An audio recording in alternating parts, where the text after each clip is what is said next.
How do you feel great on vacation? Like really good? Easy. You go to Aruba. You'll spend your time relaxing on cool white sand beaches and floating in healing blue water. You'll immerse yourself in natural wonder and find your center on an island where things move at your speed. You won't just feel great, you'll feel relaxed, renewed, and ready for life. That's the Aruba effect. Plan your trip at aruba.com.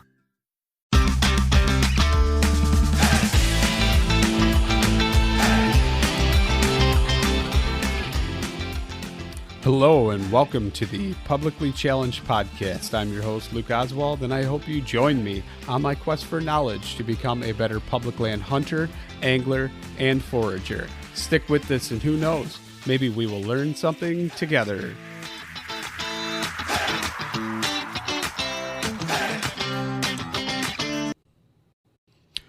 All right, real quick before we get started on the show, I'm just going to talk about Treeline Academy. You've heard me say it. I can't even tell you how many times. Mark Livesay is treelineacademy.net. That's treelineacademy.net. Sign up. Use the promo code PC2020. Save yourself $20. Can't say it enough. It's awesome. Amazing. Most comprehensive e-scouting course out there.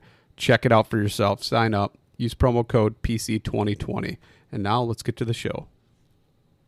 All right, so I'm sitting here and I am talking to Kyle Kamp of V2P, Valley to Peak Nutrition, and we're going to talk about dehydrated meals. Kyle, you want to introduce yourself before we jump into it? Yeah, I'd love to. Lucas, appreciate you having me on again. It's been a while since we talked. We've already been talking for 30, 45 minutes, dealing with technical difficulties and talking through different things, but I appreciate you having me back on. And yeah, I'm Kyle Kamp. I'm a dietitian and own Valley to Peak Nutrition. Live in Idaho, and Valley to Peak is really centered around helping people prepare for and perform in the mountains, doing whatever it is that they enjoy doing. It's a lot of, I deal with, work with a lot of hunters, a lot of folks who do, any type of thing that you could imagine in the mountains that requires any type of effort. A lot of times it's guys interested in preparing for a trip. So, they'll reach out several months in advance and we'll walk them through a program on getting them in the type of shape they feel like they need to be in to go do those pursuits. So it's fun. I love it. Been doing it for 4 or 5 years now, and couldn't imagine doing anything else. So before we jump into the whole meal thing that we're going to talk about, I got to ask you though. So when you do your programs in your, it's not just nutrition. Is it an entire life type thing, or what's going on there? Is it like workout plans, or you tell them to find something for themselves, or how's that work? Well, it's a good question. And honestly, if you deal with one area, like for instance, if you jump in nutrition, which I'm the most experienced in, it's inevitable that life comes up. It's inevitable that exercise comes up. And so, yeah, there's things within that plan, that you have to help people work around. So yes, it is stuff that deals with, okay, you've got a nutrition plan. How do you strategically come up with a plan to do it? For example, I have someone who emailed me a little bit ago. Is like, I work, early in the morning to late in the afternoon, but I can't really find a strategy to meal plan or to exercise or whatever. Is that something we can work through? So we'll come up with a game plan on that front. And then the activity piece is either they already have something they're doing, or they want some suggestions. And so having had done this as long as I've been doing it, I've got a lot of resources that are either free or low cost or has discount codes through Valley to Peak that they can do if they're not already doing something.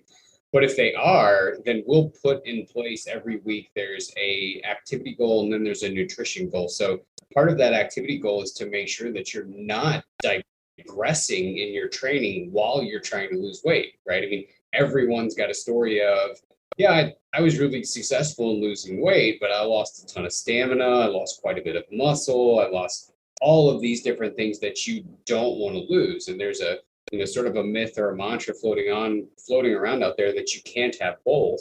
And you can, it just takes some strategic work. And that's one of the things that we work on together, is making sure that they're not digressing in training or losing muscle or losing strength while they're trying to lose weight, which is what most people are interested in. They're wanting to lose some weight and get in shape for some type of mountain endeavor or endeavor in the mountains.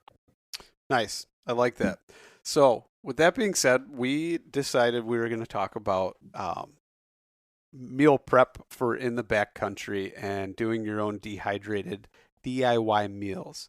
I've been doing them for, I guess, about a year now, and I love it. I love experimenting, especially like last time we talked, I kind of told you some of my actual dietary hang-ups, if you will, that most of them weren't even dietary hang-ups. Like there is truly a necessity. I do have to be gluten-free, but at some point I chose to be mostly grain-free and found that my allergies and things like that improved as well. So I try to limit the intake of that kind of stuff, and it's kind of hard when most of your mountain houses and things like that are not only chocked full of sodium and a bunch of other things that, is twice your daily intake of a normal diet, but most of them that, especially that are gluten free, are just straight up rice with whatever or something like that. And so it was something that I kind of wanted to get away from and still be able to have food that I enjoyed and liked, and to be able to have some type of nutritional value. Was that kind of the same for you, but more so just having a great home cooked meal too, or how'd that go? Yeah, I mean, mine wasn't necessarily what drove me to start making my own, wasn't necessarily any sort of dietary restriction, like in the way that you have. I mean, with what you've got, there's consequences, right? If you even get trace amounts of wheat or whatever in it. So there's a real need for that. For me, it was versatility. Like I just got tired of eating the same 5 flavors. It was cost. I got tired of paying 10, 12 plus dollars for a single meal every night that I was out. And then obviously as a dietitian, the third one will come as no shock, but just the ability to manipulate what's in it to match my personal nutrition needs, right? Like if I needed more protein or if I needed more carbohydrate because it was a really challenging day, I didn't want to have to rely on reconstituting mashed potatoes, to bring my carb intake up with pad thai, for example, right? I wanted to be able to manipulate what was in it to mirror, what I wanted in there. And yes, it tastes, to me, it tastes way better. And the versatility is great. Like if I want, really, and I think in my experience, people have been very intimidated by the idea of dehydrating their own. And, really what it amounts to is just about anything you make for dinner can be dehydrated. Right. And so when you think about, okay, well, what are the options? They're truly endless within reason, right? And I would imagine we'll get into this. There's some stuff that just doesn't dehydrate well, and there's some tips and some tricks that you can use to get a better input. But really, for the most part, kind of the only limiting factor is your creativity, which I love. Yeah. So I've kind of, for a while there, I was trying to do a lot of different ingredients that were like separate ingredients and then combine them. And when Livesay and I talked about it, he's like, you get a lot more flavor in it if you actually, cook it like you would normally cook it and do all those things, which I found out like imparting moisture into this before you actually dehydrate it is huge. Is that something you've kind of come across too? Yeah, I did. For a while, I did kind of the same thing. Like I would, for example, dehydrate a big batch of ground beef and then dehydrate a big batch of rice and then dehydrate a big batch of veggies. And then I just started cooking it all and then dehydrating the entire recipe. And I think, his comments and thoughts on it, just imparting more flavor is definitely true. And then it also rehydrates faster, right? So depending on what you bring back there, you're going to be concerned with how much fuel it takes, right? Like if you try to take pasta back there that's not been cooked or rehydrated, you're going to burn a ton of fuel just trying to cook the pasta or whatever it is. So it rehydrates faster, and then you're waiting less. if it's already been cooked and dehydrated once, when it comes time for your dinner or whatever, it doesn't take as long to reconstitute or rehydrate, which is nice. So the one thing I found was that um, things with like noodles or something like that in it tend to take a little bit longer to rehydrate than other things. Like, have you found anything that was kind of takes quite a bit longer? Yeah, I probably my favorite thing that I make is a elk chili mac, and that takes a little bit longer. The beans take a little bit longer. The little pieces of pasta that I do put in it take a little bit longer. The ground elk takes a little bit longer to fully rehydrate. I mean, it's not too terribly bad to start to get, some of it rehydrated, but what you'll find is the middle is not done. So, you get a decent product, but the middle still leaves some to be desired because it's still dry and crunchy, right? But if you give it another 10 minutes or what have you, it'll generally cook all the way through.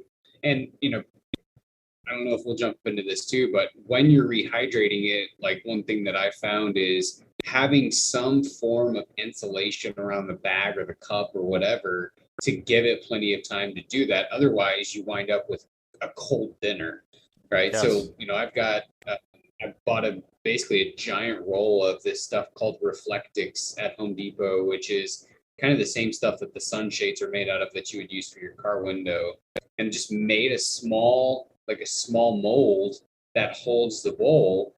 And you let that sit around it while it rehydrates, and it's almost still too hot even 20-30 minutes later to eat. I forgot. That's right. You use a bowl and you pack your stuff in Ziploc bags. Like I went the fancy Yes. route and I ordered bulk and I figured it out. It will last me, and like the cost savings is cheap. Like I think it's less than $1 a bag. The oxygen absorbers are what bring it probably over $1. But the bigger bulk you buy, the more money you save. And I figured it out. It's going to last me quite a few hunting seasons, like maybe the rest of my life. I'm not sure, unless I start making them for other people too. But No, that is a proud that may be the better route, but that's too bougie for me. I just I just throw it in a Ziploc and then just cook it, and yours would probably be more shelf stable, right? So I think it probably depends on, what a guy's doing with it after they cook it. But I will even, I'll make it all, dehydrate it all, break it up into baggies, and then freeze it. I'll leave it in the freezer just to get a longer shelf life out of it. And then, I'll build up a good stockpile just in the deep freezer, and then, pull them out for a hunting trip. And, I've like we went on a backpacking trip last month, and I ate some stuff that's been in there for 3 or 3.5 years, and it was great. I mean, truly, no exaggeration, tasted like it did the day I made it. It was awesome. So, I know that you can at least get 3.5 years out of doing it like that, and maybe even longer if you take the route that you take. Which it sounds like you vacuum seal and put an absorber in there. So I don't vacuum seal them. I take most of the air out of there, and then I throw in an oxygen absorber per the recommended size. And actually, I actually buy them oversized. So like I buy them for the next size bag up. That way I only have to throw one in, and it actually shrinks that bag down nice and tight. And I ended up accidentally buying the thicker, I think they're like 7 mil bags instead of the 5 mil bags that I was going for. But I actually found it works out better, because sometimes if you had something that was sharp, like when you break it up and you pack it into the bag, sometimes something would poke through if it was like a real hard piece of meat or something like that. And you don't have that problem with the heavier bags now. I don't put them in the freezer, but I found that they last. Like I had one that I made probably close to last summer.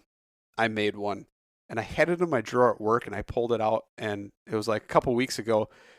things were too busy at home and everything, and I rushed out the door in the morning to go to work and didn't have a lunch with me because the night before we were too busy. And I pulled that thing out and rehydrated it and ate it, and it was just fine. So I don't know what the trade-off is there, and I'm sure it's probably a good idea. And I know that Livesay does the same thing with his meals. He throws them in the freezer. He also adds a lot of like dairy and other kinds of things, cheeses and stuff like that. I don't have a lot of that kind of stuff in mine, but I imagine if I did, it would probably be a good idea to do that for sure. So do you use an insulation layer when you're dehydrating it? Do you put something around that bag? I do. I have a friend that I actually met at the Western Hunting Summit. That the dude is amazing. He makes all his own stuff. So we were there, and I'm looking at this teepee tent that he's sleeping in, and I was like, "Man, that's pretty cool. What is that? Like, that's not a Seek Outside or something I've seen." He's like, "Oh no, I made it." I'm like, "What?" Like he made it all out of like sil nylon and seam sealed it and did all these things and put his own little the little cable things that slide up on the cable to hold your door open. And I was like, man, that's pretty cool. And he's like, yeah, I like making a lot of my gear. And then I'm looking at his bino harness and I'm like, where'd that come from? And he's like, oh no, I made that too. And I'm like, really? So when I started making the meals, I reached out to him and I was like, hey man, I saw you made these insulated bags because he makes a trip annually to Illinois to a friend's property and they go whitetail hunting. And he's like, I needed a way that I could keep the meat, throw it in the freezer beforehand, and be able to throw it in a bag and carry it on with me on the airplane. And so he's got these insulated bags that he made. And I was like, oh, I've got an idea. So he made me like 2 different prototypes. And so one of them is like the same material you're talking about, where it's almost like the bubble wrap sunshade thing with the Mylar on it. He made me one of those, and that actually probably works the best, but it's not necessarily the one I like the best because it won't stand up on its own. So like my bag, you can pull open the bottom of the bag and it'll stand up on its own and everything. But it doesn't, it doesn't stand up on its own. So you have to lean it up against something, and like, I guess it wouldn't be that big of a deal until you like maybe get in grizzly country and you don't have a zipper closed all the way when you're rehydrating or, something like that. But the other one he made me is actually like a polyfill, almost like a sleeping bag, like a synthetic sleeping bag fill. And that one's awesome too. They both do the job. I think the one just keeps a little bit more heat in. Huh. So it was pretty cool. I'm pretty excited. Like, I almost want to like ask him if I could order a bunch more. I mean, it's pretty cool. Like what he came up with. They're a pretty good product. They work awesome. But yeah, so that's what I use, and I found that it helps. Especially, I find so like I don't have a freeze dryer, but I've had ordered stuff and made my own meals out of freeze dried things. Freeze dried definitely rehydrates easier. It definitely rehydrates easier, and it makes me wonder about like the actual nutritional content. Yeah. Yeah, so I mean, the differences from a nutrition standpoint between freeze-dried and dehydrated is mainly the heat, right? So dehydrating typically uses heat, and then freeze-drying, obviously, like the name indicates, uses freeze-drying. There are some nutrients that are pretty heat sensitive, and when they get above a certain temperature, they die, right? Or they're significantly reduced at the very least. So you would get some preservation of that going the freeze-dried route as opposed to going the dehydration route. But is the juice worth the squeeze in the cost offset, right? Probably but you can not. pick up a decent little dehydrator for $40. And if you've got a little more cash to throw at it, you can pick up like a 6-tray rear fan, good quality square shaped dehydrator for like $116 with a coupon code from the Meet Your Maker company, I think is what it is.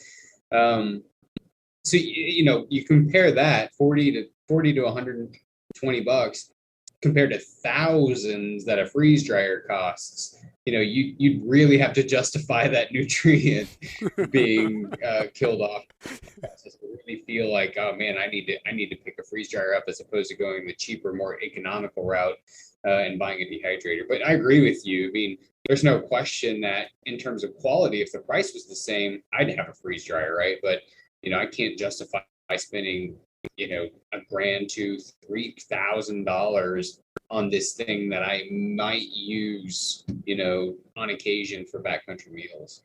I feel like I would use, if I had a freeze dryer, I would use it all the time. Like it would constantly be running. I don't know. Maybe I'm wrong, but like my wife buys these freeze dried apple slices and strawberry slices for the kids, and they eat them up like all the time. And I asked her one day, I'm like, how much do we actually spend on these little Mylar baggies of freeze dried fruit? And she's like, oh, I don't know. And I think it's way too much money. I almost like lost it. I'm like, are you serious? Why are we spending that? And I told her, I was like, as many as you buy in like 2 years, we could buy a freeze dryer with the amount of money you spend on it. And she's like, yeah, that's 2 years. And I don't really buy them as much as you think I do. And I'm like, I don't know. I see one in there every time, groceries come to the house. But I think an interesting idea, and I don't have any friends that are foolish enough to do this, but an interesting idea would be to like have a co-op, right? Like if you've got 4 or 5 buddies that you regularly hunt with, and everybody pitches in 250, $300, and you've got this sort of community freeze dryer that you guys use, that could be a way to get around that barrier to entry and try it. And, if you had a group that planned well, everybody could easily get their money's worth out of that thing. Because you got to think like, a freeze dried meal, 20 some years. of them, let's say $10, if you spend a reasonable amount of time outside, even 10 days, you're already at 100. So it could definitely pay itself off if you were willing to invest in something like that. Not only that, but I mean, you could crank out 2 years worth of meals in a couple weeks. And then, I mean, the shelf life on freeze dried is ridiculous. It's like 20, 25 years. I mean, it is significantly longer too. I don't know. I know a guy at work that was telling me that there was a lady, and I think he was saying he was talking to her about it. And she said the reason she bought one is because she wanted one, but had to justify the cost. So she goes to the farmer's market and sells all these little like novelty things like freeze dried Skittles and that kind of stuff, but then actually freeze dries other things and sells them at the farmer's market. And so now she paid it off and she's got her own little side business that she does. If you want to waste Saturdays, I don't know. But I don't think I have enough. I don't have enough time to do that. But so let's kind of we'll go back to the freeze dried, or the dehydrating. What are you rolling with right now that you're using? Are you using like one of the round ones, or are you using the big rear fan? No, that's not true. About 3 or 4 years ago, I had gotten a round, I believe it's a Nesco, if I remember the brand on it. We got it at Bath and Body Works or Bed Bath and Beyond. I used one of my wife's coupons. I think it ended up costing like $40. That thing for the money has been awesome. I mean, I've dehydrated everything from, simple fruit to veggies to chili mac to the whole bit. And that's what we still have. We do have a square one as well, but that round one has been awesome. There's some add-ons that you can get with those round ones. Like you can get another tray, you can get a kind of an insert that will let you do stuff that would normally leak through the screens. So like soups or whatever it is that you wanted to do. But it's been awesome. And I think a key, like if people are trying to decide, what they should do in terms of, buying one, you definitely want one with a temperature control on it, right? Whether it's a knob temperature control or digitally controlled or whatever, you definitely want something that you can manipulate the temperature with, because as you start to get into meat and even rice and noodles and things like that, you have to be able to hit an upper temperature to make sure that there's no risk of foodborne illness as it sits there and dehydrates, because it sits in there a while, right? And if it's sitting at room temperature, and the nerds in my field call that the temperature danger zone, where bacteria is the most prominent and able to grow. So you have to keep it at a certain temperature to make sure that doesn't happen. So let's dive into that then. That's a really good point. I think I do mine at like 158, 160, like right in there. Um, Yeah. and because what's the danger zone? It's like the 120 area. Dips it dips as low as to like the mid to upper 40s, 45, and then depending on what it is, can go as high as 160, 165. Right. So for me, because like if you think about it, the risk of cooking something too high or too long is that it loses the water. Well, that's the goal here, right? So I just to be as safe as possible, like I just crank that bad boy all the way up. And worst case scenario is it removes more water, which is what I want, right? For something like this. Now, if I'm having, a neighborhood barbecue, no, I don't want it to dry out.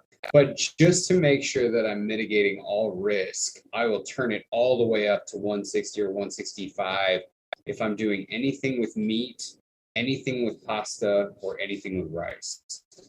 Hmm. Why the rice? Because so rice, tomato-based products, pastas, everybody sort of is aware of the risk of foodborne illness with undercooked meat or meat getting, sitting out too long or whatever, dairy products, stuff like that. There are pathogens or there are foodborne illnesses that can be had from um, undercooked or mishandled rice, like if it sits at room temperature too long. The same with tomatoes, the same with pasta, and the same with potatoes, right? So like if you cook potatoes and you don't take care of them, you leave them out on the counter too long, the risk of a foodborne illness the next day is higher than what a lot of people would think. So to just sort of not to make sure that I'm killing anything that would potentially live on there, I just cook all of those things at 165 at least, 160 to 165. Hmm.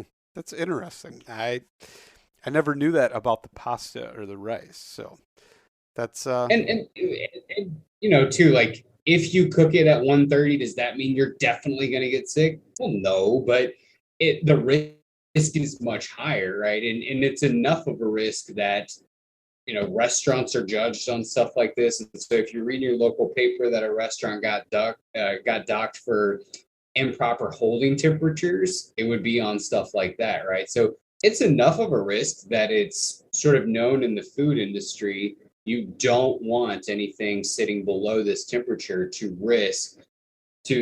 decrease the risk of any type of a foodborne illness. very interesting. Yeah, I totally did not know that about, especially like the rice. I wouldn't think there'd be so do you know what it would be on the rice, or is it just something that's like airborne that gets on the food, or what?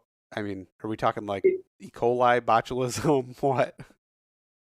Yeah, so it would be things like that would grow on it. The same way that you would think about like E. coli, for example, growing on chicken.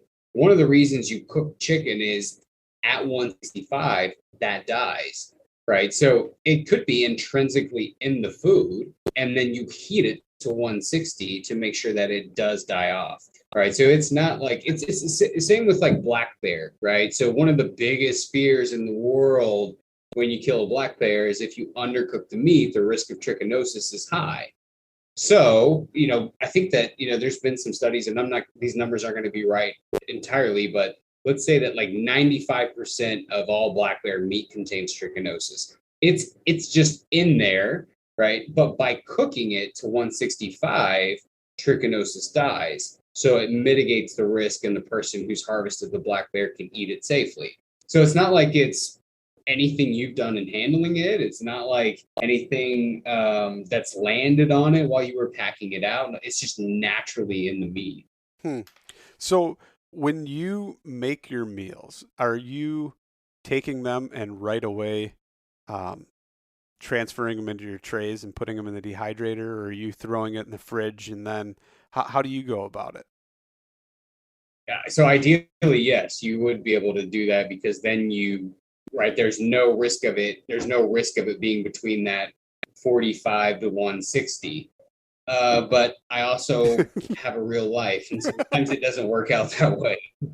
Right. So What I have done 90% of the time is I'll cook it, throw it in the fridge, and then when I know we're going to be home for a little while, I'll throw it in the dehydrator and let it dehydrate. It's worked fine. It's worked fine. So like with chicken, and this may or may not be something we're going to dive into. Trying to dehydrate your own chicken breast is a tragedy. It never rehydrates well. It's crunchy. It's dry. I've never had it work.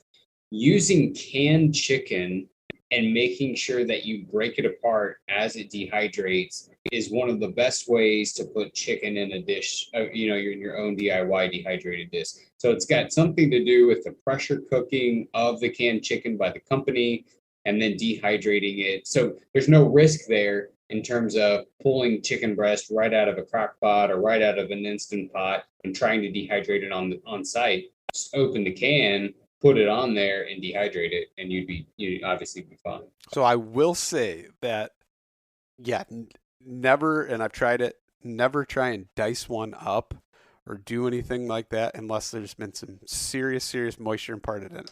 So with that being said, I don't use canned chicken anymore, but I do make like a burrito bowl type of meal, and I take Rotel tomatoes or tomatoes that we've canned that have like chilies in them, and put the chicken breasts in the crock pot and put that in until it falls apart to where it's like you could take a fork and just pick out pieces of the chicken and shred it.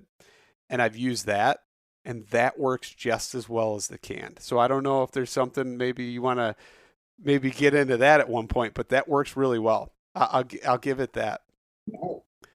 I think you ought to market that because man, most of the people I know who have tried chicken breast, it just is really challenging to dehydrate. So what I've not tried is something like pressure cooking my own, throwing it in an Instant Pot and trying to cook some chicken breast and dehydrating to see what the end result is.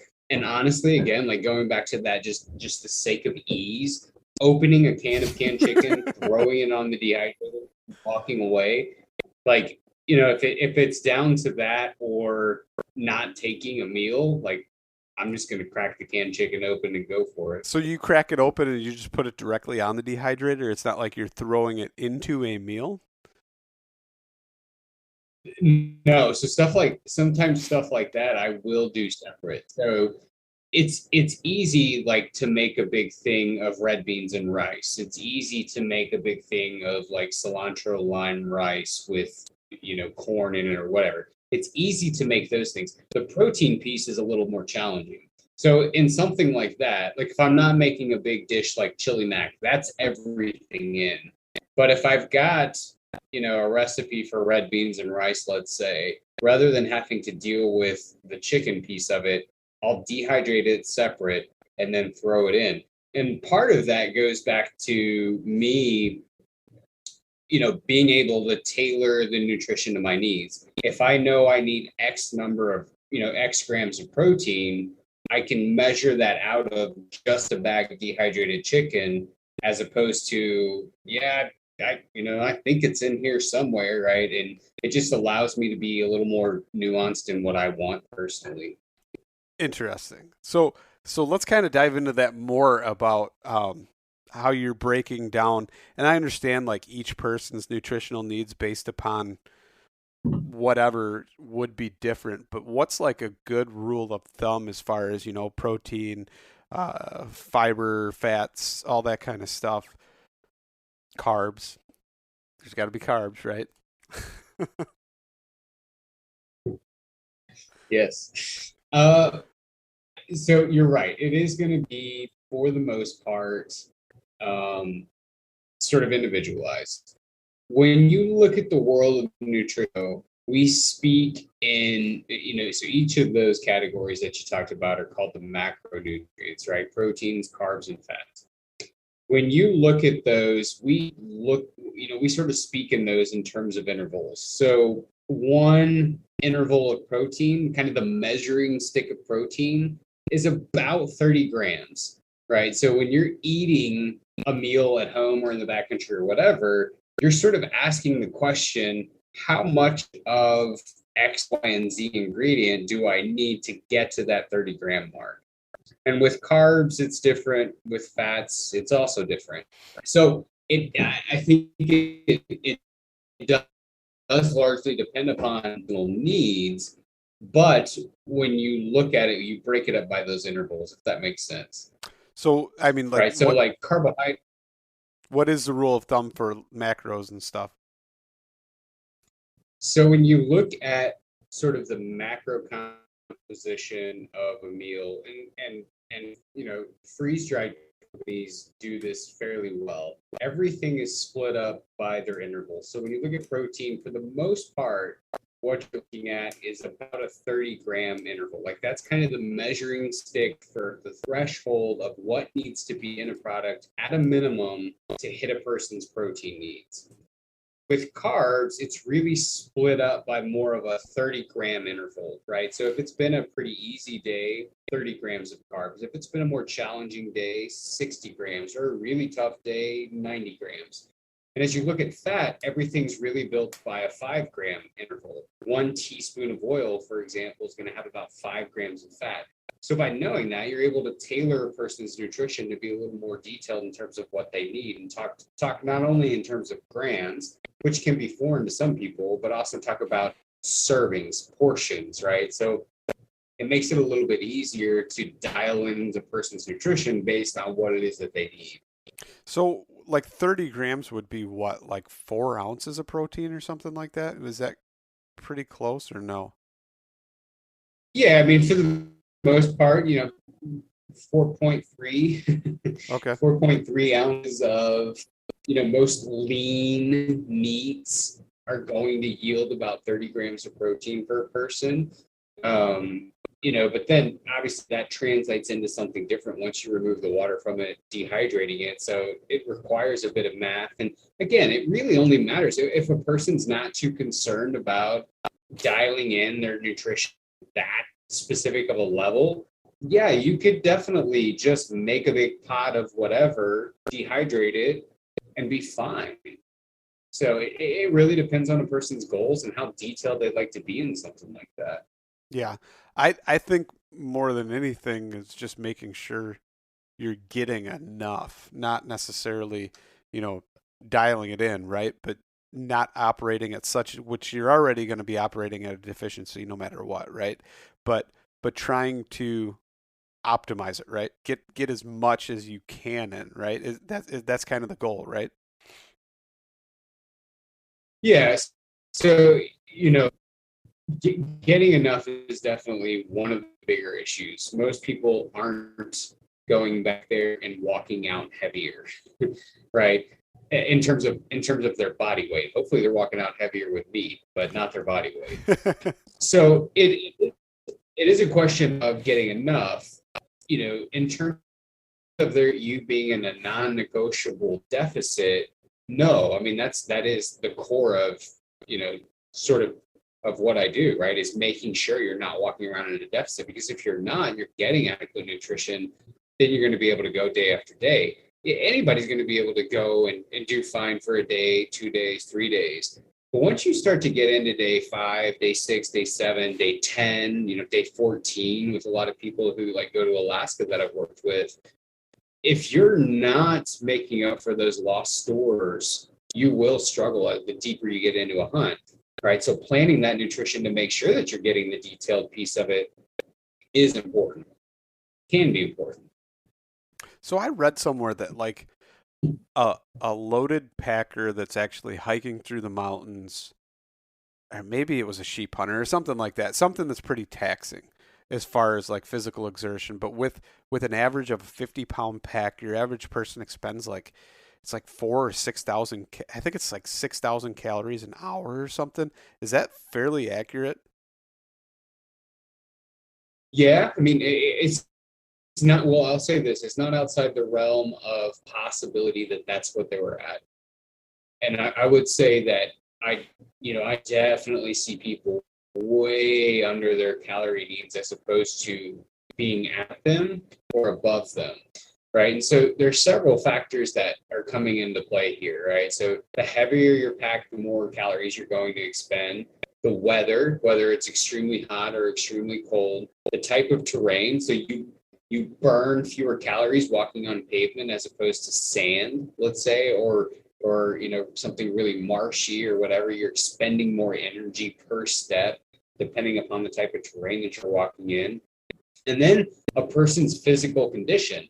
If you're not conditioned for something like this, you're going to expend more energy doing what the conditioned version of you would expend, right? Because naturally, as you train for something, your body becomes more efficient at it, and it requires fewer calories to propel it to do even the same activity. So there's value in training from an energy preservation standpoint as well. It's very good to know. Very good. So what kind of meals, I mean, are you making? Are you making all kinds of stuff, or is it like mostly one pots other than the stuff you're adding, protein to the other things? Or have you gone like really crazy and extravagant? Like what's some of the things you've done? Well, I'm not a really, my meals at home really aren't crazy and extravagant, so I haven't gotten too wild. But yeah, I've done, I mean, chili. So the elk, any meat, ground beef, elk, whatever, the chili mac is great. And, so one of the keys to that is adding breadcrumbs into the mix as you're cooking the ground beef. It just offers so much better of an end product when you go to rehydrate it, as opposed to just cooking the ground beef by itself with the ground elk or whatever. So the chili mac is one of my favorites. I've done macaroni and cheese with ground beef. I've done couscous with ground beef and Parmesan cheese mixed with kale. That's a really good one, a really easy one.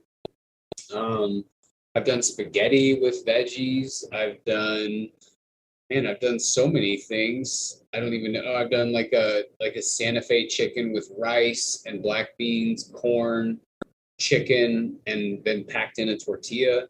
That's good too. I've tried so many different things, man. I'm just drawing a blank. And even if you're not talking about meals, like I'll dehydrate a lot of fruit, mix that with cereal, and have my own trail mix in the morning, for example. So like dehydrated bananas with some nuts and golden grams. Like it's just so good there. Like, that's a kid luxury to me whenever I'm back there. And so yeah, using it for even like something called fruit leather, which is essentially like almost like an adult fruit roll up. Right. So we've got plum trees and berry trees and all sorts of stuff around here. And my wife will go and pick those. She'll cook them down into just a really thick sauce. We'll put them in the blender, make them smooth, and essentially spread them on these trays to create kind of a fruit roll up type of a thing. And so that's great to have back there. It's just, there's truly so many different things that you can make with one, and so much versatility that you can do that it's just you can't mess it up. That's the other thing. Like the simplicity of it, it's so much easier than what I first thought that it would be when I started. I thought it was going to be this really steep uphill learning curve, and that just wasn't my experience at all. It was great. So yeah, I'd encourage anybody to try it. I haven't had anything. I've actually had a few things that I cooked that I didn't care for as much when I made it the first time around, and I still dehydrated it and did, some test batches and tasted it. And I'm like, wow, that's actually better. Like certain things, flavors got concentrated and kind of mulled together to where it went better.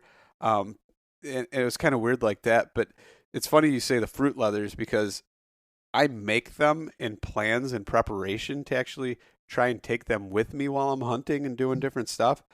And they never make it out of the house. My kids demolish them. I mean, they will take and eat like one whole leather that's on the tray, and I'm like, that's a lot. That's too much. Like, but they just tear them up to the point to where if we're making them, we have to try and plan ahead to where we know we're making like 4 batches, so they'll get tired of them, and then we'll end up having extras that I can use. Yeah. Yeah, they don't last here either. I mean, I definitely have to do them in secrecy if I have any hopes of actually taking them with me on a trip. Yeah. Have you tried like sweet potato leathers? Yep. Yeah, I was gonna say probably one of my favorites is like a sweet potato apple puree leather. Yep. That was really good. It got really well, and um, like I said, we've done apple plum, all sorts of different berry recipes, and they've all turned out great. So have you ever, and this is something I've kind of had in my head for a while and never done it, is like, have you ever taken like buckwheat and made it and dehydrated it, or like oatmeal? No, I've not done buckwheat, but like so that couscous recipe, I don't do anything to it beforehand. I literally measure out how much couscous I want to use, throw in some ground beef or chicken, some kale, and cook it up there because couscous is so small, it rehydrates great on the mountain. So that requires almost no prep work, which is nice. So, usually I'll make a couple of those up too. But no, I've not tried the buckwheat thing. Because I do the buckwheat instead of oatmeal, and I've been kind of curious because I put just a little bit of maple syrup in there to give it a flavor, some cinnamon and different stuff like that, and then throw some fruit in there.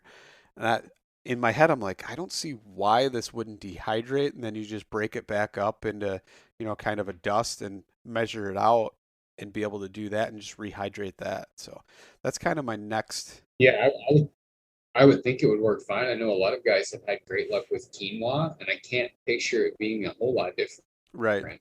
Yeah. So that's something I'm going to have to experiment with for sure then. I'll let you know on that. But what's your absolute favorite meal you've ever made? Oh, no question. The chili mac. Really? The chili mac, huh? I Yeah, for think, sure. Usually I'll have like some crackers left from the day or whatever, and like you crumble that up and you throw it in there.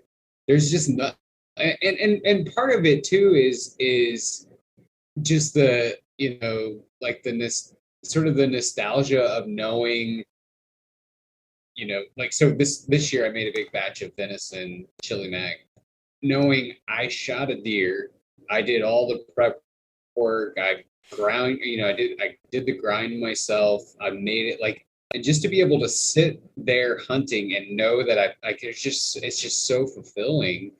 And maybe that's part of why it is, but the other piece too, like in the West, in the fall, it's cold in September, right? And you come back after you've been hunting all day and you've got this giant bowl of chili, and it's like I just can't picture a better way to end the night than having a big bowl of that stuff. And yeah, they've all been good. I mean, I don't think that I've tried one that I haven't, liked, but definitely I'm pretty excited when I open up the food bag for the day and I find out that it's chili mac. so my absolute favorite, I think, that I've done is mashed potatoes, gravy, a pot roast, and then I took frozen peas and carrots and steamed them, added it all together, mixed it all up, dehydrated it, and just like, to me, it's like super home style. Just, it's one of those things that it's like it'll take you back and make you think you're at home at your kitchen table. It's so good, and it kind of reminds you of when you're a kid though, like when you mix up your plate. Yeah, so that's my question. Is it like when you rehydrate it, is it essentially just this bowl of stuff, or can you make out the individual parts of it? So I tried to do it both ways. The original way is I took everything separate, dehydrated it separate, even dehydrated my gravy separate. And then so you had like these little shards of glass that like I even layered it to where you just pull the oxygen absorber out, pour it in, and hopefully it kind of like settles back into that. But it didn't necessarily work that good. So I combine it all in a big bowl and I mix it all up beforehand, even with the gravy in it. Can you distinguish, like, yeah, yes, there's potatoes in there. You can taste the gravy in there, but you can't really see it because the potatoes have kind of turned to a darker tan or brown, at that point with the gravy. And you can still pick up the chunks of meat. Like I don't, because I pull it apart but like I cook the roast until it's falling apart where you can pull it apart with a fork and come out in bigger chunks. And then I just pick those parts into a smaller chunk, but I don't break the meat up to where it's necessarily super small. So yeah, I break it up and some of the meat gets broken up into smaller chunks, but you can still distinguish that there is still meat there. It sounds delicious. I think that's like out of all the things I've made so far, that's the one that's like, man, I wish I would have made more of these. So that's one thing I'm gonna have to crank out before I head out this year for Colorado for sure. Yeah, I'll have to take some pictures of it, post it up too, because I'd be curious to see what it looks like. Beforehand or like in the bag rehydrated. Both. I want to see both. Okay. All right. I'll let you know on that one. So real quick, I got to ask you though, like, what do you say when you make your chili mac and you dehydrate it and then you take it and you're measuring it out to put it in each bag? What are you using to kind of scoop it out or give you like an actual portion size? I weigh it. So I after it's all done, I put a giant bowl on a food scale and I weigh it. And I know what's in it because I've done the math on the raw ingredients, right? And all you're taking out is water. So the caloric value doesn't change, the protein content doesn't change, carbohydrate content does, none of that changes. So I know whatever the end product weighs, if I divide it by X number of servings, I know exactly what's in it, right? So I pretty much do the math on all of that, put it on in a food scale, weigh it, and then take that portion out, put it in a baggie, and then that ends up being, one portion. Now, could a person take a measuring cup and do like 1 cup until it runs out? Yeah, you could do that too, but like this is my job, so my analytical mind, like it just won't let me do that. I mean, there's and I want that to be clear, like you don't have to be that meticulous. I just am, and I like the process, and I enjoy that piece of it, so I do it. But you could definitely finish the whole product, put it in a bowl, scoop a cup of it out, put it in a baggie, and call it a day. Right? I mean, there's nothing wrong with going that route either.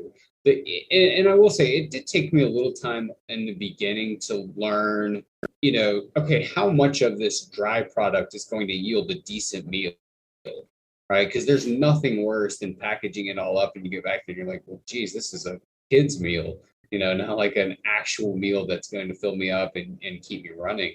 It did take me a little bit of time to play with that to realize, how much dry ingredients is it going to make up to fill a decent sized bowl and actually help me feel like I had a good dinner. But once you figure that out, it's pretty much universal. And I'll say the same thing too of reconstituting it. Like there's been a lot of folks ask like, how much water should I use to it? And the nice thing is that you can add as much as you want and then pour it out if you have extra, right? Or, what I'll typically do is just drink it off because again, it's hot water, it's flavored broth or whatever it is that you're cooking. So it still tastes good. And it's nice to warm up to before you actually dig into the meal. So like I've found some meals, it works great. Especially it seems like a pasta type meal or something like that. 1 cup with a measuring cup is a pretty decent portion. But yeah, there's some other things that I've done that I'm like, man, that is not enough. Like, for instance, the roast. I did 1 cup of that, and I don't know if it's just because the potatoes don't rehydrate to the same texture or something. I'm not sure on that, but that did not seem like enough. Or maybe it was just in my head and it actually was enough and I just liked it so much.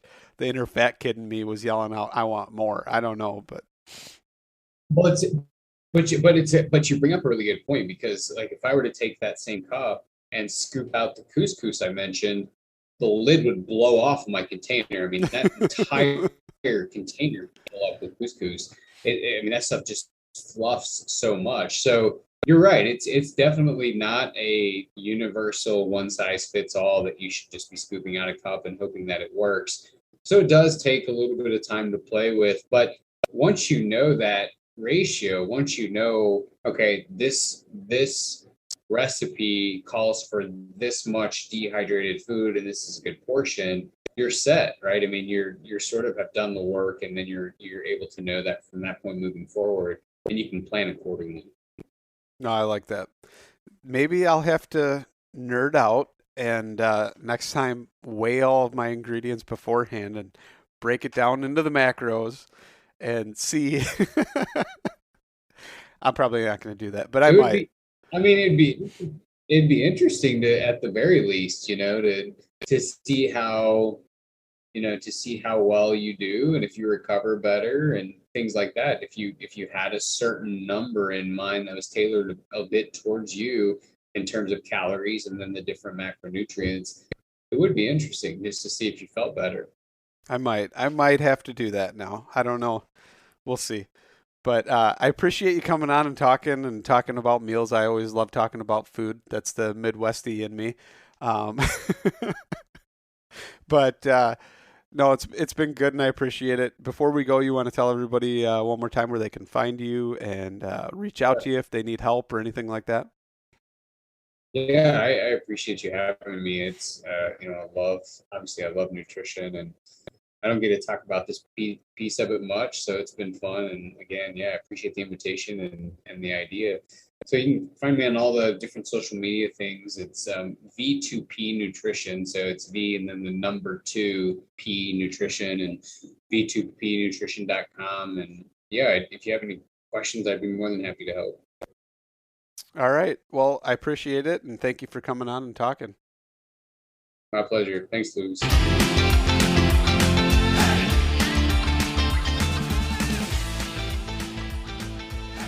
And once again, thank you so much for listening to the Publicly Challenged podcast. I hope you enjoyed the show, and if you did, please subscribe on whatever platform it is you're listening to. Also, if you could leave a review, that would help us out.